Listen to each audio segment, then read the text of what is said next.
One of the many geniuses of Hans Zimmer is his ability to manipulate emotions from apparent simplicity. This is definitely true of the signature track Time from the film Inception. This piece comes right at the very end of the film, where Cobb wakes up on the plane, arrives in LA and goes home to that final famous shot of the spinning totem. Even outside the context of that film, it's undeniable the emotional response of this piece. I was lucky enough to see it played live at the O2, and it was a highlight of the show. With the Crow Hill Company launching a new piano library, I thought I would put it to the test by trying to recreate this track, and also set myself the challenge of only using Crow Hill samples to recreate the rest of the arrangement. So hopefully you've already heard some of the backstory behind the vertical piano from the Crow Hill Company. These were pianos that were dropped into war zones, and they were made out of steel instead of copper due to some of the shortages of metal usage within the war.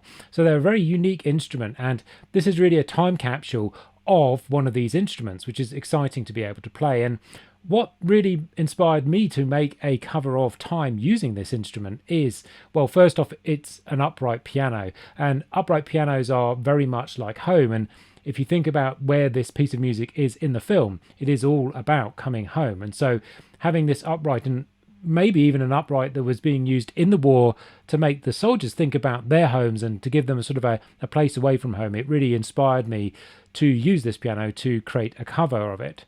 So let's just have a quick look at the instrument. I won't do a full walkthrough because there's plenty of those out there already on the internet. So you can see here in the UI a lovely picture of the piano itself. You've got different mic sources, so depending on the type of sound you want, you can pick from different curated mic presets and then decide how far they are from the piano itself, whether you want to be a fully intimate, right up close, or a little bit more of the room. The room itself was Remote Control Studios, which obviously is Hans Zimmer's studio, so kind of appropriate that we're doing a time cover for this. You can see here spinning away, you've got a tape machine that gives it some of those nice tape artifacts, so you can change the various controls of that and also model it through different speaker emulations, again giving you an ability to create a very curated sound, something that's going to be a feature sound within a track. And that's again another great reason why I wanted to use it for Time. Plenty of other controls here for effects and mastering and other settings as well. So lots of good control within the piano itself, and also a whole range of different presets if you want to just pick out from things that have already been made. I've just dialed up the standard preset here, put the tape machine running and picked a speaker model, and this is basically the sound I thought was a great sound to start off with this cover of Time. Now Time itself has a simple chord progression, a simple melody, and achieves all of that emotional response through orchestration. Now, if we just look at the basics of how it is played, it is effectively going from two minor chords, an A minor to an E minor, and going to two major chords, a G major and a D major. And that is effectively the main chord progression throughout, and it gives you that kind of sense of hope that you want from the end of this film. So here is the A minor, and then the E minor, and then the G major, and then the D major. So the melody itself is actually quite easy to remember as well, because it's the third of each chord. So for the A minor, it is actually the C. And then for the E minor, it is the G. And then for the G major, it is the B. Then for the D, it's the F sharp. Now the second time through that pattern, it varies a little bit on the second chord. So instead of going to an E minor, it goes to a C with a 7 on it. And that creates a really nice clashing sound, sort of a desperate but also hopeful sound.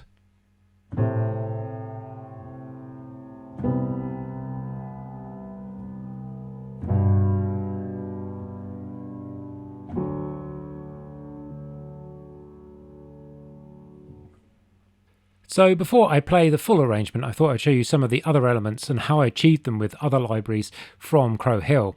Now at the very beginning there's also a pulsing sound, and I actually use the vertical piano for that, just adding a little bit of a sub bass using the built-in Logic effect.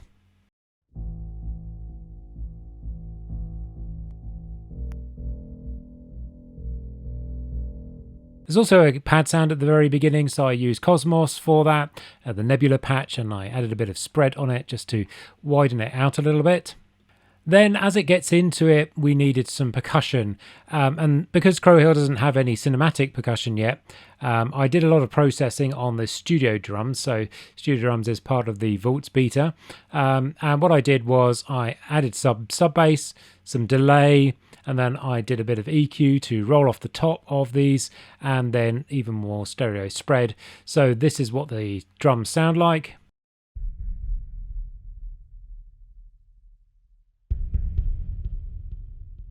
If I take all of those effects off, then it sounds just like this.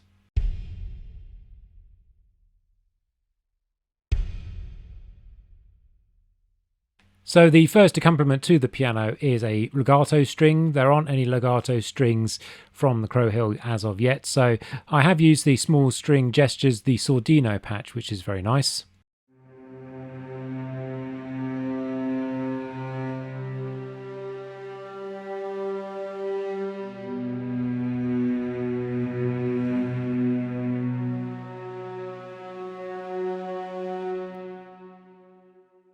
So to get that bigger sound, I switched to string murmurations, which is a larger ensemble, still recorded in the same place, and I'm using the normal patch, so that's not with any gestures on it.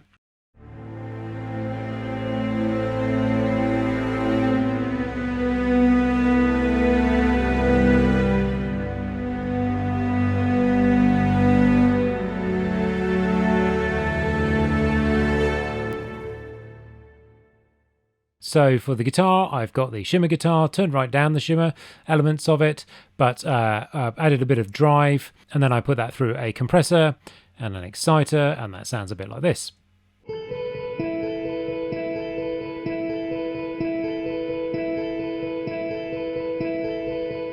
So the next part was actually the hardest part because it requires both brass and short strings, and Crow Hill doesn't have either of those yet. So for the brass part, I loaded up the Vaults synth, added a lot of shape, which means that the envelope is controlling the filter a lot, which will make it sound more brassy, a bit of sub bass also on it, and then I layered multiple copies of those chorus synths together, and even used a bit of pitch shifting on one of them so that I could get a slightly different tone when they were all combined, and that sounds a little bit like this.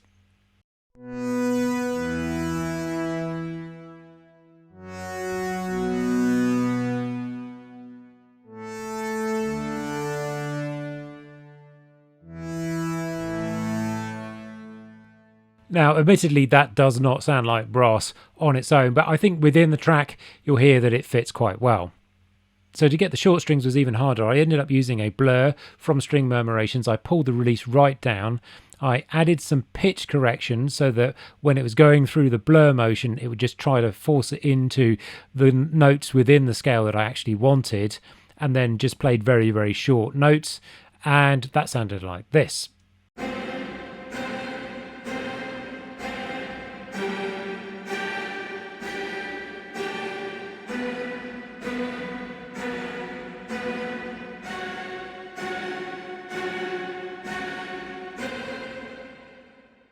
Which again doesn't really sound like proper short strings, especially with all that pitch correction going on. But again, when it's buried in the rest of the track, I think it's acceptable. And so the very last sound of the whole track is a reversed piano sound. And luckily, we have the Vaults Attic Grand, which has a reverse element to it. So what I did was I automated the volume up so that you didn't hear the note, but just heard the reverse effect, and it gives you something a little bit like this.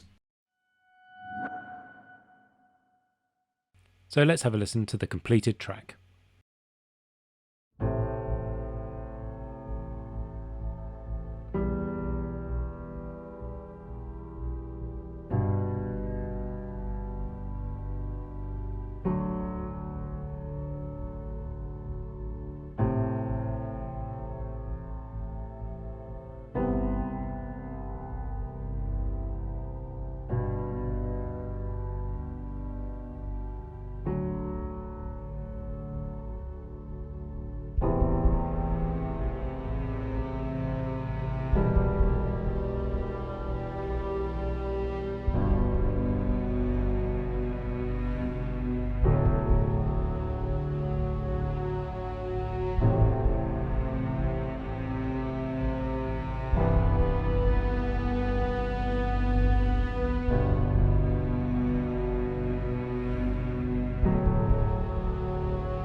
What are some of your favourite pieces that drive emotion from simplicity in arrangement? Let me know in the comments below. You can pick up the vertical piano, the free vaults and the string libraries from thecrowhillcompany.com, links in the description below. If you've enjoyed this video then please do give it a thumbs up, share and subscribe, and I'll see you on the next one.